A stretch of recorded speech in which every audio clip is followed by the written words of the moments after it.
नमस्कार।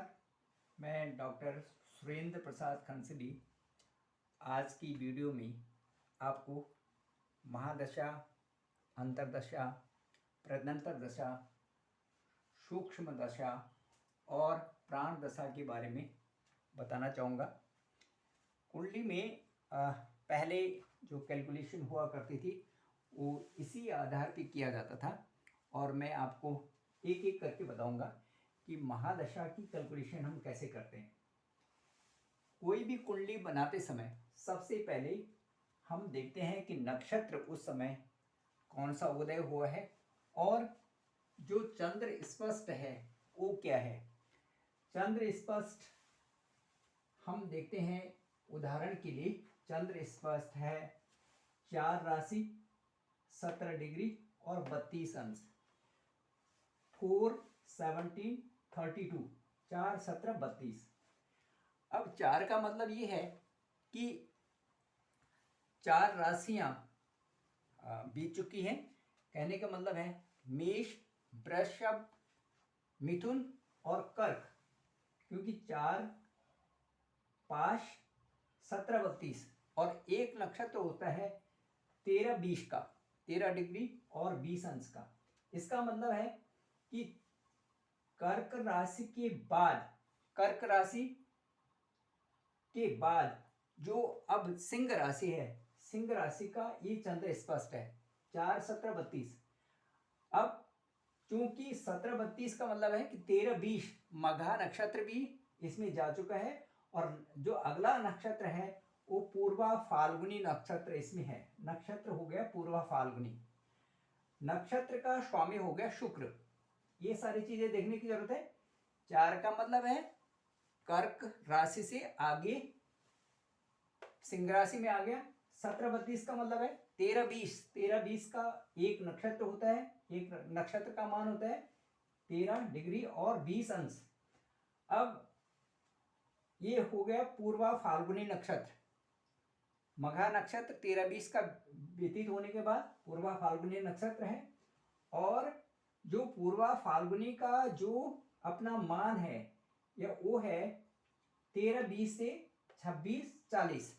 इसका मतलब 0 से 13 नक्षत्र का 0 से 13 20 आ गया मघा का, और मघा के बाद 13 20 से और 26 40, 13 20 का ही एक नक्षत्र होता है तो 13 20 से 26 40 का जो है वो है मघा नक्षत्र, ये पूर्वा फाल्गुनी का। तो हम क्या करेंगे, जो 26 40 है, 26 4 26 40, 4 26 40, 4 राशि 26 अंश और 26 डिग्री और 40 माइनस 4 राशि 13 20, 4 26 40 माइनस 4 13 20 कर देंगे तो इसमें हमें 548 प्राप्त होता है।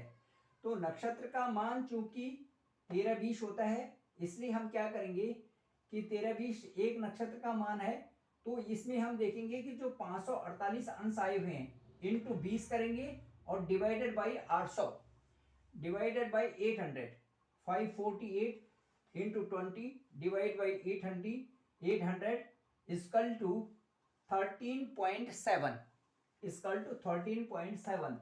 ये वर्ष हो गया, ये ईयर में आ गया 13.7 ईयर। अब जो ये है जो लास्ट का जो 0.7 वर्ष है वो क्या करेंगे, उसको 12 से हम मल्टीप्लाई कर देंगे तो 12 सते 84, 12 इंटू 7 इजकल टू 84।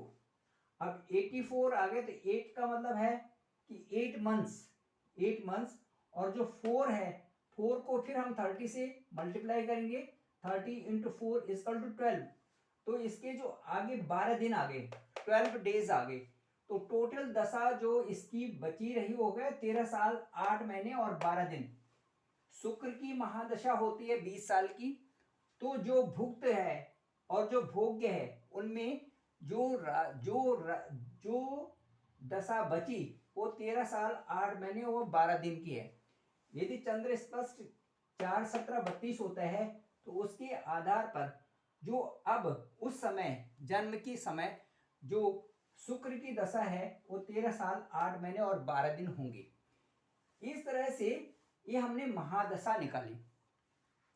महादशा के बाद हम अंतरदशा निकालते हैं, और अंतरदशा में हम देखते हैं कि राहु की महादशा है। जैसे राहु की महादशा होती है 18 साल। मैं आपको पहले ग्रहों की महादशा बताता हूँ। ग्रह और दशा वर्ष। केतु देखिए, केतु 7 वर्ष की महादशा होती है। शुक्र 20 वर्ष की महादशा होती है।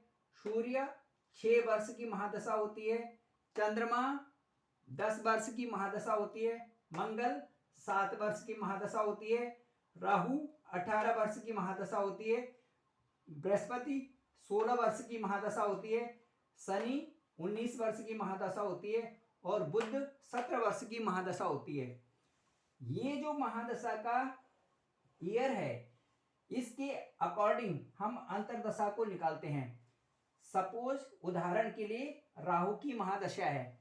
राहु की महादशा मैंने अभी बताया था 18 साल, तो 18 ईयर्स, और उसमें मंगल की दशा है। राहु में मंगल है, तो राहु की मंगल की दशा होगी 7 वर्ष। अब हम दोनों को मल्टीप्लाई कर देंगे। 18 × 7 = 126। ठीक है, 126। अब क्या हुआ, ये जो लास्ट का 6 है, 6 × 3 ये डेज में आ जाएगा, इंटू 18 डेज। और जो ये 12 है, ये 12 हो गया 12 मंथ।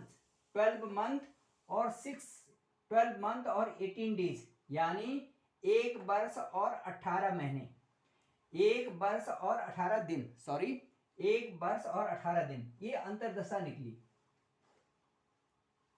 इसी तरह से जब चंद्रमा की महादशा, अब मैं अंतरदशा के बाद ये अंतरदशा, उसके बाद प्रत्यंतर दशा आपको बताऊंगा कि चंद्रमा की महादशा, राहु की अंतरदशा और शुक्र की प्रत्यंतर दशा, इसको कैसे कैलकुलेशन करेंगे। सबसे पहले चंद्रमा की महादशा 10 इंटू राहु की महादशा 18 इंटू लास्ट में शुक्र की महादशा 20, तीनों को मल्टीप्लाई कर दिया और डिवाइडेड बाई 40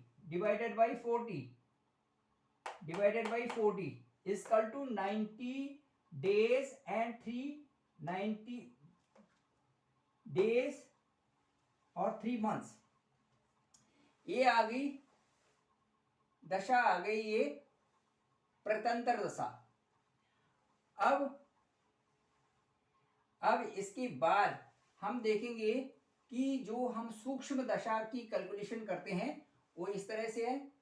शुक्र की महादशा, बुध की अंतरदशा, बृहस्पति की प्रत्यंतर दशा और शनि की सूक्ष्म दशा। तो इसमें हम क्या करेंगे कि सबको मल्टीप्लाई करेंगे।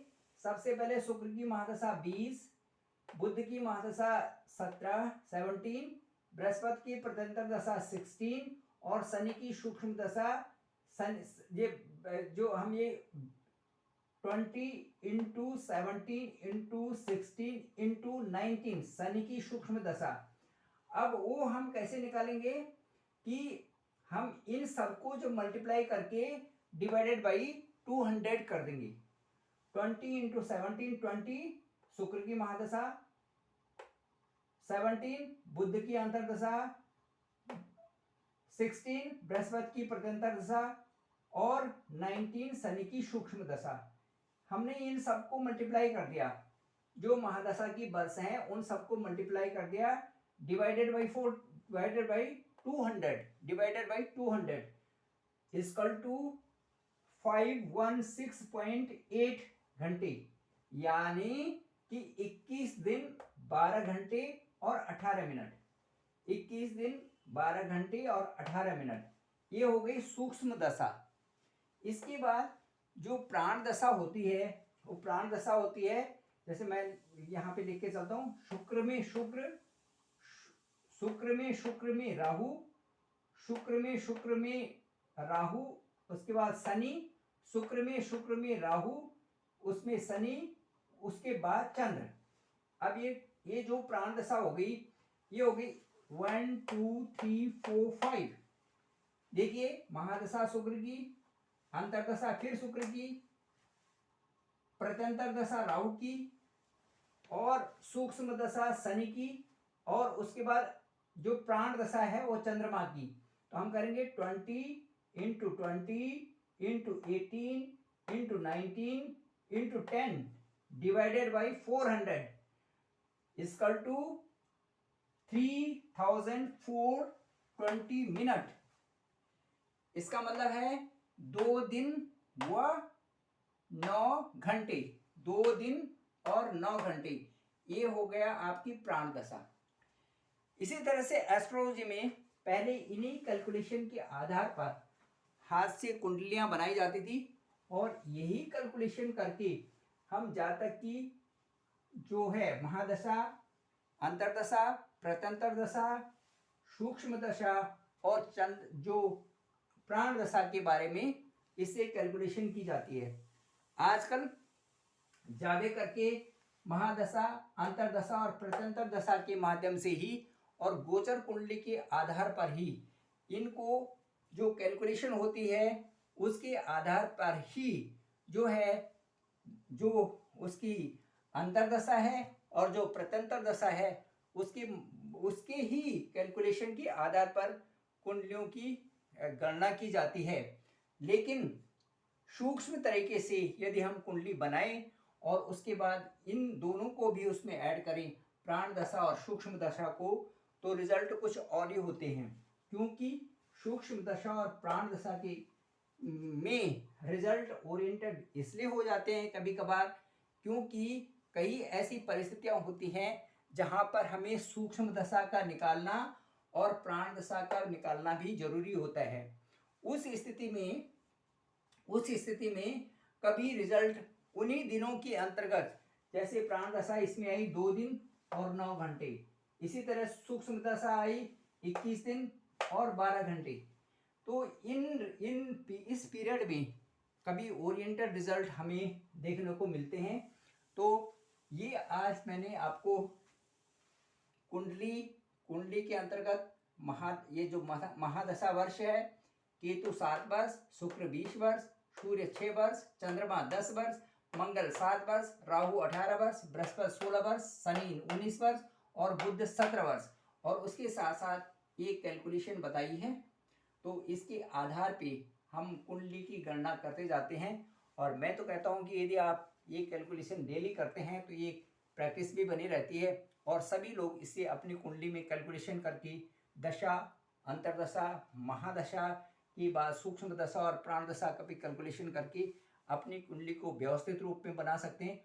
और जो भी उससे संबंधित जो प्रेडिक्शन है, जो भी कैलकुलेशन है, वो उनके सामने डेली के रूप में उनके सामने आ जाती है। तो इतना ही आज की इस वीडियो में। और आपको वीडियो पसंद आया होगा तो आप ज़रूर लाइक करें, शेयर करें और सब्सक्राइब करें। और मैं आज की वीडियो में इतना ही। अगली वीडियो में आपसे मिलता हूं और उसमें मैं विस्तृत रूप से मैं ये जो प्रेडिक्शन के बारे में आपको बताऊंगा। धन्यवाद।